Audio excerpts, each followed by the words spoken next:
राष्ट्रीय स्तरावरचा लॉकडाऊन लागण्यापूर्वी महाराष्ट्र सरकारने आपलं लॉकडाऊन सुरू केला होता तो मार्चच्या पहिल्या आठवड्यामध्ये। आज जवळपास जून महिना संपत आला, 15 महिने होऊन गेले, 500 दिवस जवळपास होत आलेत। पण या 500 दिवसात देशामध्ये सर्वाधिक बळी कोरोनाचे, देशात सर्वाधिक कोरोनाग्रस्तांची संख्या, देशात सर्वाधिक मृत्यू आणि उपाययोजनाची सर्वाधिक टंचाई हे राज्य सरकारचं अपयश किंवा यश हे सगळ्यांच्या समोर आहे। आणि पुन्हा एकदा कोरोनाचं कारण सांगून आजपासून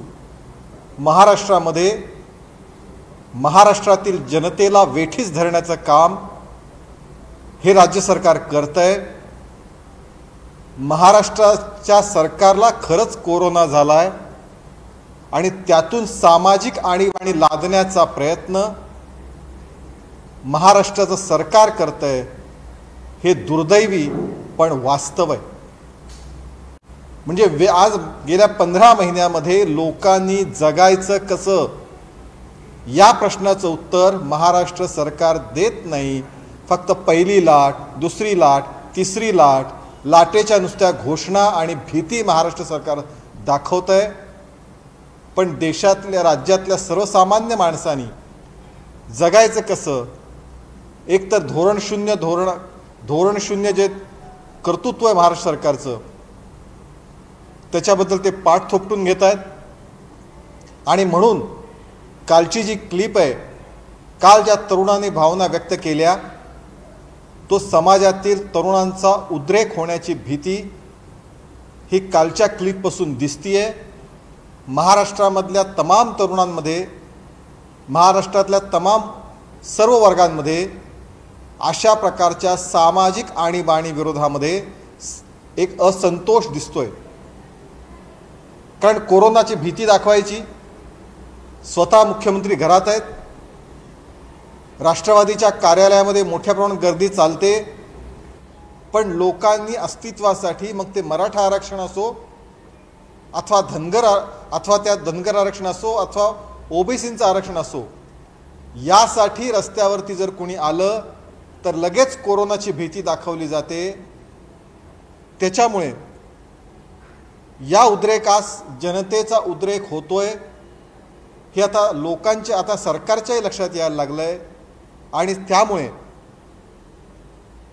एक प्रकारे पुन्हा एकदा आजपासून आणीबाणीला, एका अर्थाने सामाजिक आणीबाणी आणि रिस्ट्रिक्शनच्या नावाखाली कोरोनाची भीती दाखवत पुन्हा एकदा आजपासून बंदचं सगळीकडे एक प्रकारे लागू करण्यात येत आहेत। आमचं या निमित्ताने सरकारला आव्हान आहे, म्हणजे सरकारची बनवाबनवी, आकड्यांचा हेरफेर हे गेले वर्षभर आपण पाहतो आहोत। पण खरोखर तिसऱ्या लाटेची दहशत ही सरकारकडून पसरवली जाते का? कारण मराठा आरक्षणाचा मुद्दा गंभीर आहे, लोकांमध्ये अस्वस्थता आहे, ओबीसी आरक्षणाचा, राजकीय आरक्षण धोक्यात राहील, त्या वर्गात संतप्त आहे। आणि त्यामुळे रस्त्यावरच्या आंदोलनामधून जो संघर्ष निर्माण होतोय, सरकारविरुद्ध असंतोष निर्माण होतोय, त्यामुळे सरकारकडे सामोरं जाण्याचं, जनतेला सामोरं जाण्याचं धाडस या सरकारमध्ये नाही, राज्य सरकारमध्ये नाही। आणि म्हणून लोकांनीच घराबाहेर पडू नये यासाठी लॉकडाऊन लागू करण्याचा सरकारने एक पळपुटा प्रयत्न जाहीर केला आहे, हे नक्की। आणि त्यामुळे गेल्या 15 महिन्यामध्ये किती मदत केली, किती रोजगार गमावले, किती कुटुंबाची उपासमार झाली, किती जणांनी आपल्या नोकऱ्या गमावल्या, याची काहीच माहिती सरकारकडे नाही। असंख्य कुटुंब, म्हणजे सरकारने पॅकेजच्या घोषणा केल्या पण त्याच्यामध्ये ते जनतेपर्यंत पोहोचल्या नाहीत। आणि त्यामुळे आमचं तर म्हणणं असं आहे की एक तर कोरोनाचं राजकीय महाराष्ट्रात आहे का, आणि त्याच्यामुळे तुम्ही सामाजिक आणीबाणी लादत आहात का? तुम्हाला तिसऱ्या लाटेची दहशत पसरून पुन्हा एकदा असंतोष दाबायचा आहे का? आणि या सगळ्या आकडेवारी, जी आकडेवारी तुम्ही देता आहात, त्या आकडेवारी सुद्धा एक त्रयस्थ याच्याकडून सर्वे करून का घेत नाही? कारण ही आकडेवारी खोटी असल्याचं, नेहमीच चुकीच्या पद्धतीने दिली जात असल्याचं यापूर्वी लक्षात आलं आहे.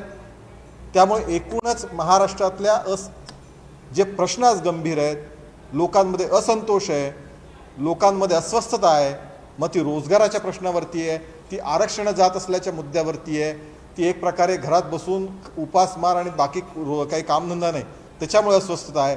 याला दाबण्याचा प्रयत्न करण्यासाठी पुन्हा एकदा तिसऱ्या लाटेची दहशत दाखवत तुम्ही बंद करत आहात का, हा आमचा सवाल आहे.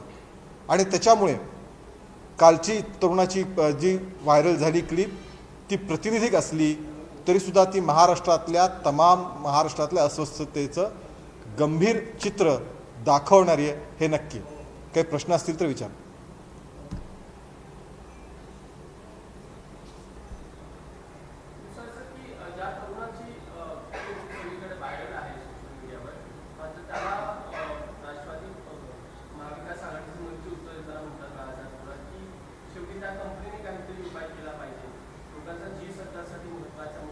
अरे कंपनीने उपाय केला पाहिजे असं म्हणून तुम्ही पळवाट काढताय.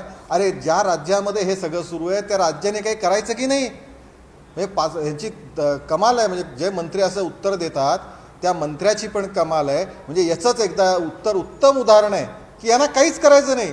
म्हणजे त्या तरुणांच्या बाबतीत कुणी करायचं, त्या कंपनीने करायचं, बाकी काय असेल की वरती केंद्राने करायचं. म्हणजे यांनी खुर्च्या छानपैकी खुर्चीवरती मंत्री म्हणून मान मिरवायचा, जनतेने भोगायचं, अशा प्रकारची स्पष्ट मानसिकता या सरकारमधल्या मंत्र्यांची दिसते.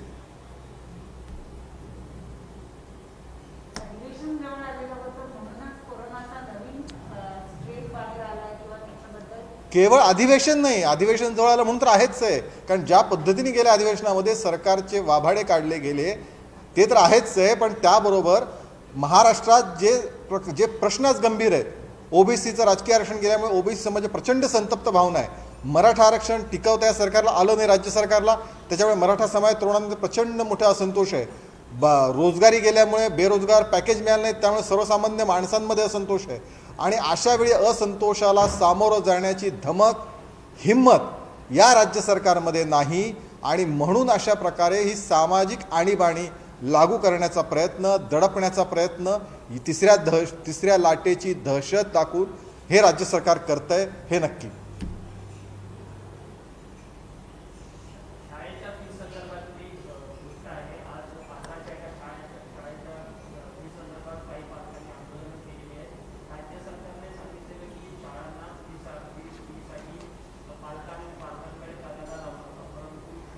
असं आहे की सरकारचं धोरण मुळातच या विषयात कोणतंच नाही.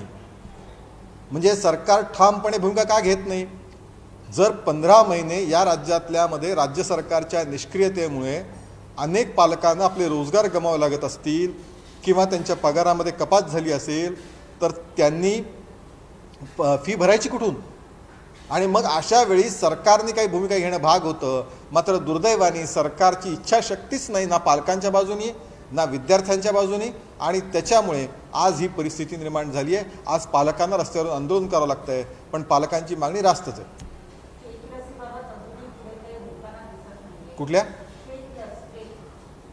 खरं म्हणजे राज्य सरकारसाठी खरोखर ही काय शरम वाटावी अशी बाब आहे की इथं मुंबई राज्यात देशाची आर्थिक राजधानी आणि इथे या राज्य सरकारच्या नाकाखाली डोळ्यासमोर जर अशा पद्धतीने एकामागे पहिल्यांदा कांदिवलीची केस आली, मग आता अंधेरी वर्सोवा भागातली केस उघडकीस येते आहे, तिथंसुद्धा अशा पद्धतीने होत असेल तर मग हे राज्य सरकार माननीय देवेंद्र फडणवीस म्हणालेच प्रत्येक खात्यात वाजेत.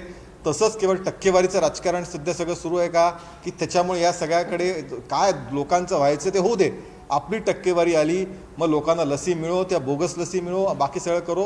कारण त्यामध्ये सुद्धा अजून काय कारवाई ठोस होती आहे, उद्या होणारच नाही. बरं, ज्यांच्यावरती त्या बोगस लसी दिल्या गेल्या त्यांच्या आयुष्याचं काय, ह्याचं कुठल्याही प्रकारचं गांभीर्य या राज्य सरकारला दिसत नाही. थँक्यू.